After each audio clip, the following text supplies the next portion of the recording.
So guys, এখন আমি এই দুপুরবেলার ভিডিওটা আপনাদের কাছে দেখাচ্ছি। আমি সকালে ভিডিওটা আপনাদের কাছে করতে পারিনি, সেই জন্য এখন বেলা 2টো বাজে ভিডিওটা আপনাদের কাছে শেয়ার করছি। দেখুন, আমি এখন রান্না করছি। আমার একটা রান্না হয়ে গেছে, দেখাচ্ছি আমি কি রান্না করছি আপনাদের।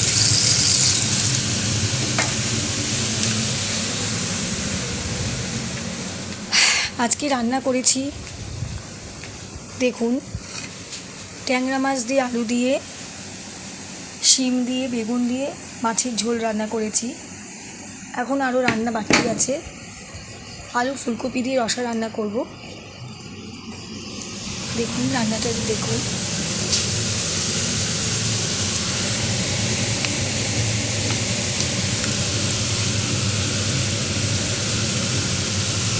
এই দেখুন, কড়াইতে তেল দিয়ে দিয়েছি।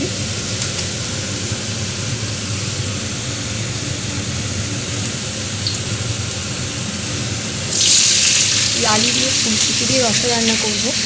আপনারা কে কী বলেন, আলু ফুলকপি তরকারি না আলু ফুলকপি রসা, সেটা আমাকে জানাবেন।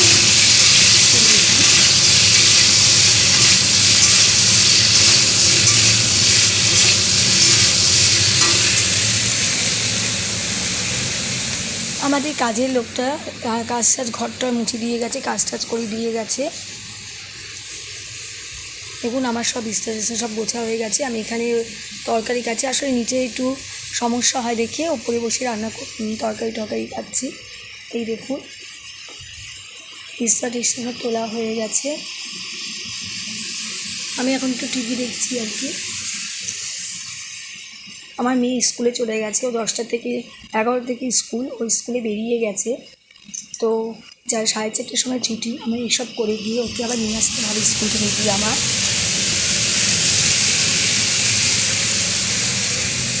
কারণ ও আসলে স্কুল থেকে তো একা একা আসতে পারে না, আমাকে গিয়ে নিয়ে আসতে হয়।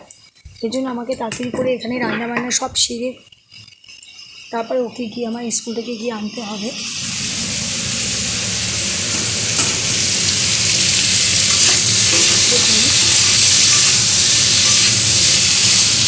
আমি রান্না করছি এখন।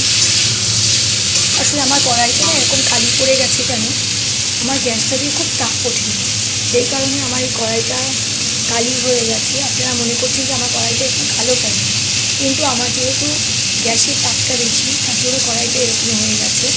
তো ইচ্ছা ছিল কড়াই কেনার।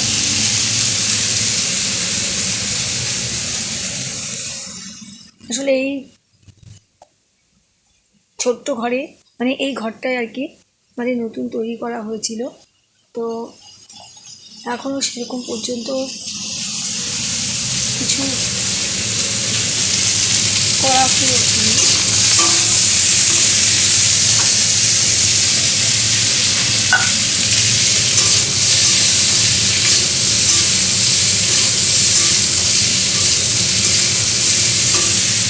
এখনও আমাদের এখানে ঘরে অনেক কাজ বাকি আছে, অনেক কিছু করতে হবে ঘরে।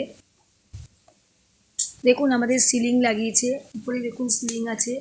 আমাদের উপরে অ্যাডবেস্টের উপর আমরা সিলিং লাগিয়েছি, দেখুন।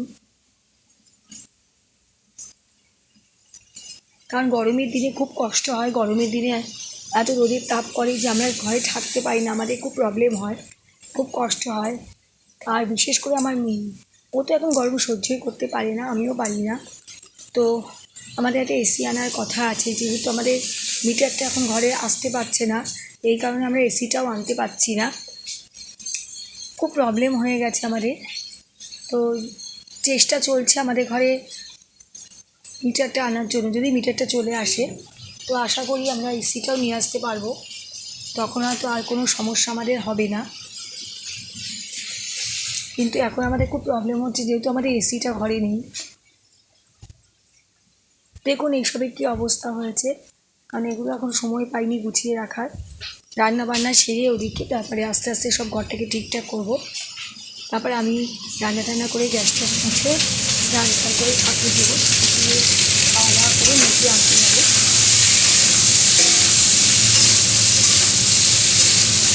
ঘরে কী হচ্ছে না হচ্ছে, ঘরে কী রেসিপি আপনাদের দেখাবো। এই দেখুন,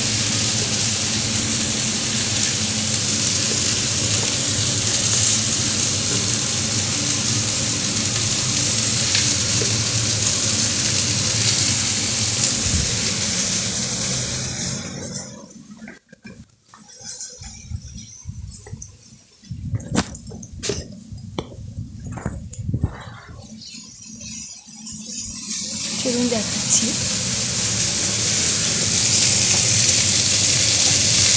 এই দেখুন, আলু ফুলকপি রসাতে নুন দিয়ে দিলাম, ভালো করে নাড়াচাড়া করছি, এরকম রাখতে হবে।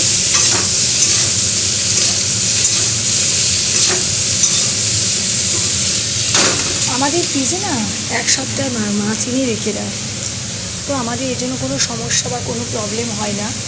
যেহেতু আমাদের ফ্রিজে এক সপ্তাহ মাছ থাকে, আমাদের কোনো অসুবিধা হয় না। আমাদের রোজ রোজ বাজারে যেতে হয় না, খুব কম বাজারে আমাদের যেতে হয়। আর আমার হাজবেন্ড যেহেতু রোববার দিন বাজারটা একবারে করে রাখে, সেই জন্য আমাদের আমাকে বেশি বাজারে যেতে হয় না। দেখুন, এই হলুদ দেওয়া হয়ে গেল, নুন দিয়েছি,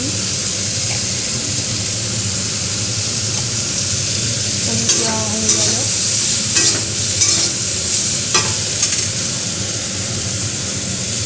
একটু তেল দিয়ে দিলাম এখানে।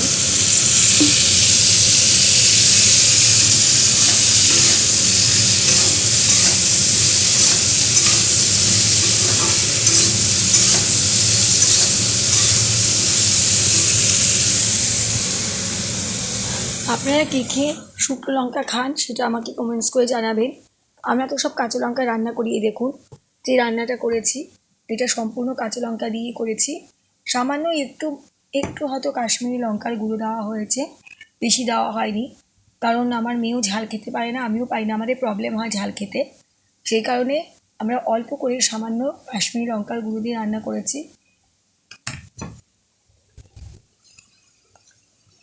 চলুন দেখাচ্ছি। এই দেখুন,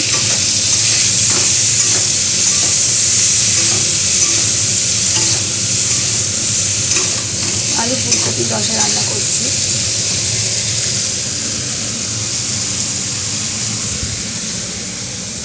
আপনারা কে কে আলু ফুলকপি রসা খেতে ভালোবাসেন জানাবেন।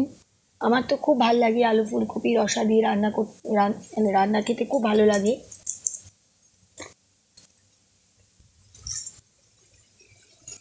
অনেক বাড়িতে বলে আলু ফুলকপির তরকারি, কিন্তু আমি বলি আলু ফুলকপি রসা, কারণ আমার মা বাংলাদেশের মহিলা, তো এই জন্য আমরা আলু ফুলকপি রসাই বলি, আলু ফুলকপি তরকারি বলি না। তো গাইস, এখন আমি এই রান্না বান্না সেরে তারপরে এখন যাবো গ্যাস ট্যাস মুছে যাবো স্নান করতে। স্নান টান করে দেখুন আমাদের ঠাকুর ঘর তো আপনাদের দেখিয়েছি, ঠাকুরের জায়গা তো দেখিয়েছি আপনাদের। এই দেখুন, এই দেখুন ঠাকুরের জায়গা, এখানে ঠাকুর পুজো করব। স্নান টান করে এসে ঘরটার পরিষ্কার টরিষ্কার সব করা হয়ে গেছে, সব কিছু কমপ্লিট হয়ে গেছে। মেয়েকে নিয়ে এসে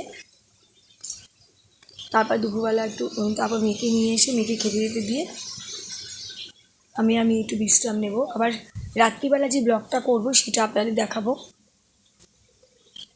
দেখুন।